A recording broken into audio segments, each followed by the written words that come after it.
Hey, welcome back to YT Finance, and this is the channel where I went to business school so you didn't have to, and today we are talking about Affirm stock, C3AI stock, Coupang stock, and Paysafe. We're going to be going over what analysts think of these companies, the good and bad news regarding the recent price developments for these various stocks, and what I personally think about the future growth projections. So we're going to start off with Affirm, because Affirm's share price has recently dropped around 21% to $46 per share. The ticker symbol for Affirm is AFRM, and it currently trades for around $46 per share. The low-end analyst price target for the next 12 months is $45, the average price consensus is $88, and the high-end price prediction, according to analysts, is $166. So ideally, we would want the AFRM stock to be trading below their low-end price target of $45 per share, but $46 per share is not that bad, and this is because recently the stock has fallen around 21% due to the company reporting their second quarter results ahead of schedule. The expectations for these results were a loss per share of 57 cents, and revenues were anticipated to come in at around $328.8 million, but they actually came in at $361 million, which is good news. However, despite this good news, the stock still plummeted. Affirm also said in a statement that they anticipated full-year revenues to come in between $1.29 billion and $1.31 billion worth of revenues, which fits in between analysts' expectations of $1.27 billion. Now, one of the reasons that the stock price fell is because they accidentally released their earnings report ahead of schedule. In a tweet, Affirm said that they announced the details of the company's financial performance on accident early. However, despite this early leak of their revenues, their sales ended up rising by 77%, which is pretty good news. This is even a larger increase than what analysts were anticipating and projected, because analysts forecasted that their sales would only rise by around 61%. So it's always good when a company can beat revenues, earnings, and even growth predictions by analysts. Affirm is one of the hottest buy now, pay later companies, and this is a gigantic market which has fantastic growth capabilities for the future. For instance, if a user buys a $1,450 Peloton bike, they can pay that overall principal off over 39 months by just paying around $45 through Affirm. So you're basically financing everyday items, and Affirm also has a fantastic partnership with Amazon. So a really strong partnership here by Affirm. Affirm, if you didn't know, went public in January of 2021, and their share price has fallen around 64% from its peak. But does this mean that the stock is currently a good buying opportunity? Well, overall, I would rate this stock around a 6.5 out of 10. I do own this company, but I don't have a lot allocated for this particular company. I just think that it's a good company that has fantastic partnerships that could give me great future growth returns. So overall, this pullback could be a good buying opportunity. However, the stock price could continue to fall. Again, we are not trading below the low-end analyst price target, so we really would want to buy the stock below $45 and around the $35 mark if we can. So overall, I would rate Affirm as a pretty good average company. I'm not bearish or bullish on this company, but I do own this stock because I want to be diversified into a buy now, pay later company such as Affirm. Now I want to talk about C3AI stock. So the ticker symbol is AI, and this particular company is a pure artificial intelligence play because the world is moving toward more artificial intelligence. Businesses are utilizing this, the military is utilizing this, and overall the entire world eventually could be ran by artificial intelligence. Currently, AI stock trades for around $25 per share. The low-end analyst price estimate for the next 12 months is $31. The average price consensus among professionals is $55, and the most bullish price prediction that I could find according to analysts is $103 per share. C3.ai stock has fallen around 85% from its all-time highs, and their cash on hand currently makes up around 40% of the overall market cap and the worth of the overall company. They also have an outstanding $100 million share repurchasing program that is going to come through, and this is not only going to increase the stock price, but over the long term, it shows that the company is very confident that their stock price is going to grow over the long term. C3.ai is reasonably reasonably cheap right now, and it does have decent growth expectations. AI is definitely something that you would want to diversify into to have an overall healthy portfolio. AI also has the opportunity to present investors fantastic upside potential in the future.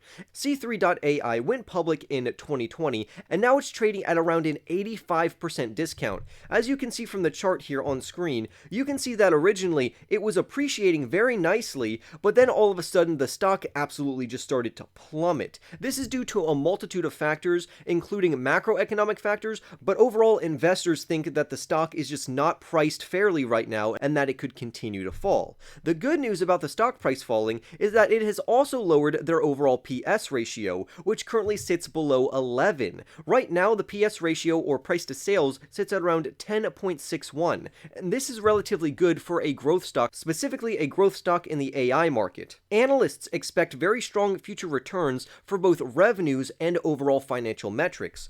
For instance, AI delivered around a 41% year-over-year revenue growth rate, which is fantastic news for the company as well as their investors, and they also had a very notable improvement of a 30% CAGR quarter-over-quarter. So as you can see on screen, we see this fantastic positive slope for their overall total revenues for the full year of 2019 well into the full year of 2022. So as long as they can maintain this positive slope and this very impressive CAGR for their revenues of around 37%, this is really good overall news for the company. However, like many other growth companies, specifically in the technology markets, the revenue growth that they have experienced has not led to an improvement in profitability.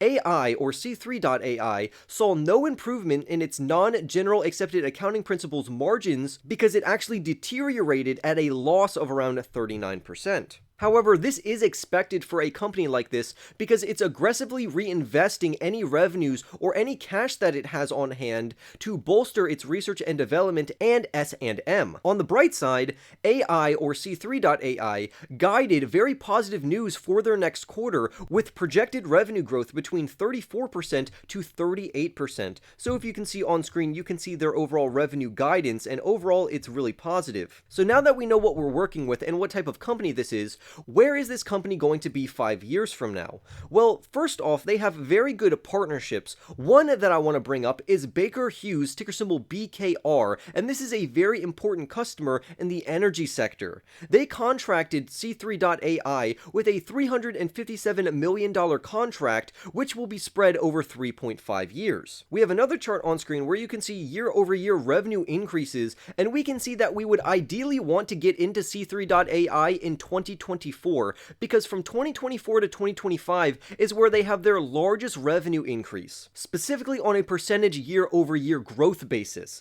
So ideally, we wouldn't want to invest into C3.ai right now, and we could just wait for the stock to drop lower for it to have a better PS ratio than it already has. Specifically in 2024 to 2025 is where we're going to see the most impressive growth from this overall company. But if you don't want to take that chance of missing out, you could always just invest into the company now with just a small portion of your overall portfolio.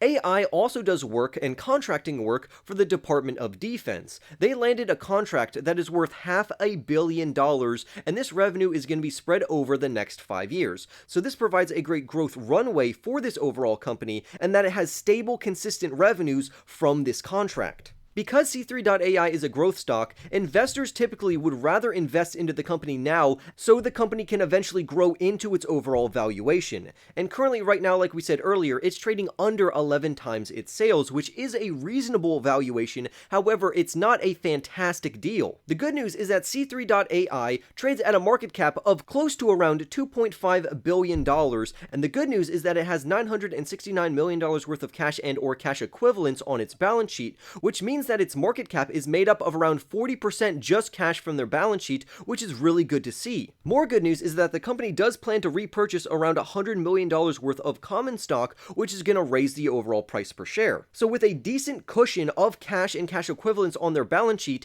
and the company repurchasing their shares, which just shows how confident this company is about their future stock price appreciation, this may be a good stock to at least put on a watch list. Overall, C3.ai is a stock that could give us stable growth over the long term and the coming years. For instance, just in 5 years at a 30% CAGR or compounding annual growth rate referring to their revenues, that could give us around 300% upside from current levels. But this is a double-edged sword because if AI is unable to grow or sustain their revenue growth rates, the stock would continue to plummet and there will be no real path toward profitability for the overall company.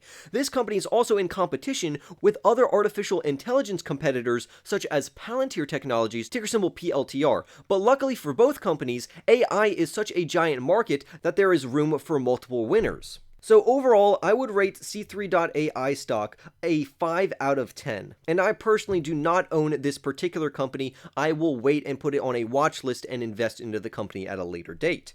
Now I want to talk about Coupang, ticker symbol CPNG. This is an e-commerce giant that is in Asia. The current stock price trades for around $22 per share. The average price consensus among analysts is $33. The low-end price target is $27, and the high-end price prediction, according to analysts, for the next 12 months is $52 per share. Recently, the CPNG stock has dropped around 22.3%. This company is also not a profitable company, but they do have an impressive growth profile. Their net sales increased around 48% year on year to $4.6 billion in the third quarter of 2021. They also have gross profits that surged around 62% year over year to $754.5 million. And according to the consensus among analysts, Coupang has very impressive top-line growth and that this top-of-the-line growth could continue. Specifically, their revenues are forecasted to jump at around 30.7% to $24.2 billion for the full year of 2022, and that will slightly decelerate to only a 24.1 year-over-year percentage increase in 2023, which means for that year they could bring in around $30 billion in total. However, the company did have a net loss in quarter 3 of 2021 that expanded at a rate of 87% year over year to $323.9 million. CPNG also has a net loss and it's expected to slightly decelerate in 2022. They do have a comfortable cash net position on hand specifically for their balance sheet because according to the third quarter financial results for 2021, they had around $3.11 billion worth of cash and or cash equivalents on their balance sheet. Coupang, like I said earlier, is not a profitable company at the moment, and it's trading at a price to sales ratio of 2.34 times. So this is very competitive to others in the space right now. So it is good to see that they have a competitive price to sales ratio at the current stock price. Coupang is not supposed to deliver profits for the next 2 years. So again, in my opinion, just like C3.ai, I personally would wait 1 or 2 years until this company shows greater growth prospects and projections, or until the company actually turns profitable. And this would lower the risk on investors' parts, because what if we invest into this company and it doesn't turn profitable, analysts are wrong, and it really doesn't pan out in the future? We could have used that money and invested it into an ETF or a much better stock, and we could have made money instead of losing money. So I personally would just wait, just like C3.ai, so I can start seeing the historical value and the growth rate of this company over the next few years. So overall, I personally would rate this company a 5.5 out of 10, specifically for the short term. This is only a 12-month prediction, and these numbers could always change because I'm always willing to change my mind if the company starts to accelerate again. Now, lastly, I want to talk about Paysafe, ticker symbol PSFE. The current Paysafe PSFE stock trades for $3.50. The low-end price target is $4. The average price consensus for the next 12 months is $6.39, and the high-end price prediction, according to analysts, is $13. But is right now a good time to buy Paysafe? So it would depend on what type of investor you are and how you can stomach volatility. Paysafe, if you didn't know, is a transaction processor that specializes in sports betting and cryptocurrencies. So first I want to talk about its very lucrative niche, such as its sports betting. So Paysafe actually has deals with major online gambling platforms, including Microsoft. So this is absolutely phenomenal news. They also have a good niche market in the cryptocurrency market, So if you are a believer in cryptocurrency and the crypto revolution, this could be a good indirect cryptocurrency play. Paysafe is currently looked at as a growth stock. However, it's not growing. The revenue was around $377 million for last year's March quarter and $353 million for the September quarter. However, the company did end the year with around $1.46 billion worth of cash on hand, but by saying that, we also have to look at their debt because their debt came in at around $2.2 billion. Analysts also are expecting a small profit on revenues of $357 million. That would bring the 2021 revenue to just short of $1.5 billion against a $2.47 billion market cap. I also want to add that these two niches, specifically sports betting and cryptocurrencies, are currently out of favor for the overall market. But I think that eventually these will come back into favor, and it could very positively impact Paysafe as a company and their overall stock price. So if you are ready to buy the dip and you have patience for this company to continue to grow, this could be a good buying opportunity, which is why I rate this company a 6 out of 10. Now, the reasons for the ratings for all 4 of these stocks is that I have other stocks that are very similar and are in the same market sectors and industries that I just think are performing much better than these companies. But to get that information, remember to go and smash that like button right now so you always can stay informed with the next video that I upload. Subscribe if you are new, smash that like button, and I will see you in the next YT video.